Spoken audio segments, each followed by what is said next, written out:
नई तकनीकी से बढ़ेगी गन्ना किसानों की आय, विधायक माधवेंद्र प्रताप सिंह ने कहा। हरदोई के सवाईसपुर में धानुका एग्रीटेक लिमिटेड द्वारा गन्ना चुनौतियां एवं विषय की दिशा विषय पर एक किसान संगोष्ठी का आयोजन किया गया। कार्यक्रम के मुख्य अतिथि सवाईसपुर विधायक माधवेंद्र प्रताप सिंह ने कहा कि क्षेत्र की मिट्टी बेहद उपजाऊ है, लेकिन किसानों की असली समृद्धि आधुनिक तकनीकों, वैज्ञानिक सलाह और उन्नत किस्मों को अपनाने से ही संभव है। उन्होंने जोर दिया कि वैज्ञानिक कृषि विभाग और चीनी मिलें मिलकर काम करें तो गन्ना उत्पादन को नई ऊंचाइयों पर ले जाया जा सकता है। धानुका एग्रीटेक के चेयरमैन अमेरिटस डॉक्टर आर.जी. अग्रवाल ने कहा कि भारतीय कृषि में बदलाव के लिए किसानों को विज्ञान के साथ चलना होगा। उन्होंने मिट्टी की उर्वरकता बढ़ाने, ड्रिप सिंचाई अपनाने और फसल विविधीकरण पर जोर दिया। उन्होंने बताया कि धानुका पहल के तहत किसानों को ड्रोन स्प्रेइंग सेवा दी जा रही है, जो गन्ने जैसी लंबी और सघन फसल में छिड़काव के लिए बेहद असरदार है। इस संगोष्ठी में भारतीय गन्ना अनुसंधान संस्थान लखनऊ और CSA यूनिवर्सिटी के विशेषज्ञों ने उन्नत प्रजातियों, खाद्य पानी के सही प्रबंधन और कीट नियंत्रण की जानकारी साझा की। कार्यक्रम में क्षेत्र के 400 से अधिक गन्ना किसानों ने भाग लिया।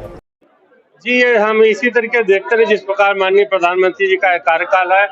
आज उनके जो 13वां वर्ष शुरू हुआ उनके कार्यकाल का, उनकी नीतियों से प्रभावित होकर जनता तो पहले ही भाजपा के साथ आई थी, लेकिन अब दूसरे दलों से सांसद चुने गए थे, वो वहाँ घुटन महसूस करते थे।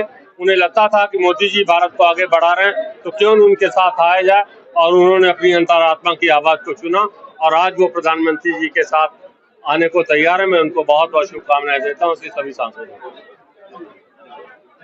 आज क्या कार्यक्रम था और क्या इसका मकसद है और क्या किसानों को सीख दी गई? देखिए, आज गन्ना किसानों के लिए एक गोष्ठी आयोजित की गई, जिसमें माननीय माधवेंद्र प्रताप सिंह जी शामिल हुए और गन्ना अनुसंधान के वैज्ञानिक, चंद्रशेखर आजाद एग्रीकल्चर यूनिवर्सिटी के वैज्ञानिक, शुगर मिल के वैज्ञानिक, कृषि विभाग के लोग और करीबन 400 किसानों ने भाग लिया। गन्ना और चैलेंज और अपॉर्चुनिटीज, इस पे चर्चा हुई। इस इलाके में जंगल गन्ने की पैदावार दूसरे विकसित क्षेत्रों के मुकाबले काफी कम है। आज हम देखें तो यूपी में एवरेज पैदावार 84 टन है प्रति हेक्टर, जबकि कुछ किसान हैं इसी जिले के जो 225 टन तक की पैदावार ले रहे हैं, जिनको भारत सरकार ने भी सम्मानित किया और शुगर एसोसिएशन ने भी सम्मानित किया। तो आज हमारे यहाँ पोटेंशियल है पैदावार 3-4 गुना करने का।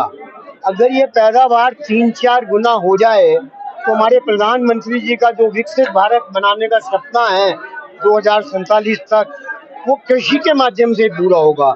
हमारा कृषि प्रधान देश है, कृषि की आमदनी बढ़ेगी तो कृषि की आमदनी बढ़ेगी तो इंडस्ट्री चलेगी, इंडस्ट्री की आमदनी बढ़ेगी तो सर्विस सेक्टर आगे बढ़ेगा। तो कृषि ही हमारे देश की रीढ़ है और कृषि हमारे किसान भाई इतनी मेहनत करते हैं। मुझे एक बात कहते हुए ये अच्छा लगता है कि हमारे यहाँ पोटेंशियल है कि एग्रीकल्चर को हम 3 गुना कर सकते हैं।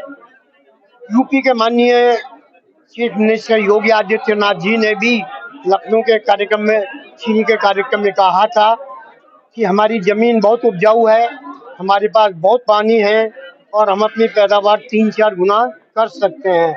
और ये संभव भी है क्योंकि चीन के मुकाबले हमारी पैदावार 1/3 है। चीन हमारा ग्लोबल साउथ का हिस्सा है, तो हमारे किसानों को ये ग्रोथ नहीं हो रही। उसके 3 कारण हैं। पहला कि हमारे किसानों तक नई टेक्नोलॉजी नहीं पहुंच रही, ज्ञान नहीं पहुंच रहा। दूसरा, गन्ने की बात छोड़ दें, उसमें MSP मिल जाती है। बहुत सी फसलों में हमारे किसान भाइयों को MSP नहीं मिलती है। और तीसरी बड़ी समस्या है नकली खाद, नकली बीज, नकली दवाइयाँ, जिसके लिए अच्छी कंपनियों ने QR कोड लगाना शुरू किया है।